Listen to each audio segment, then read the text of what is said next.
এবার আনাস রাদিয়াল্লাহু আনহু জিজ্ঞেস করলেন, ইয়া রাসূলুল্লাহ, কিয়ামতের ময়দানে যে আপনি আমার জন্য শাফাআত করবেন, সুপারিশ করবেন আল্লাহর কাছে, আমি কিয়ামতের ময়দানে আপনাকে খুঁজে পাবো কোথায়?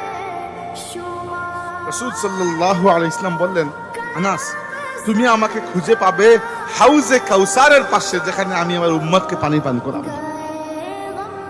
আনাস রাদিয়াল্লাহু আনহু বললেন, ইয়া রাসূলুল্লাহ, যদি হাউজে কাউসারের পাশে আপনাকে খুঁজে না পাই, তাহলে খুঁজবো কোন জায়গায়?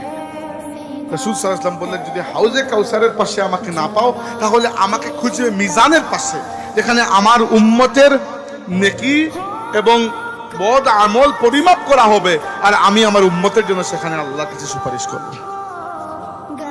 আনাস রাদিয়াল্লাহু আনহু বললেন, ইয়া রাসূলুল্লাহ, যদি আপনাকে হাউজে কাউসারের পাশেও না পাই, আর আপনাকে মিজানের পাশেও না পাই, তাইলে কোন জায়গায় খুঁজবে? আল্লাহ নবী বলেন, তাহলে আমাকে তুমি খুঁজে পাবে সিরাতের পাশে।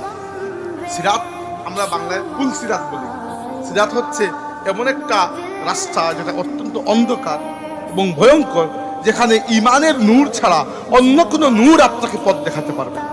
তো মানুষ যখন এক এক করে পার হবে, যাদের ইমান এবং আমল আছে, ইমান এবং আমলের কারণে তারা এখান দিয়ে পার হবে, তাদের ইমান এবং আমল নাই, তারা পড়ে যাবে জাহান্নামে। আল্লাহ নবী ওইখানে বসে বসে উম্মতের জন্য আল্লাহর কাছে দোয়া করতে থাকবে।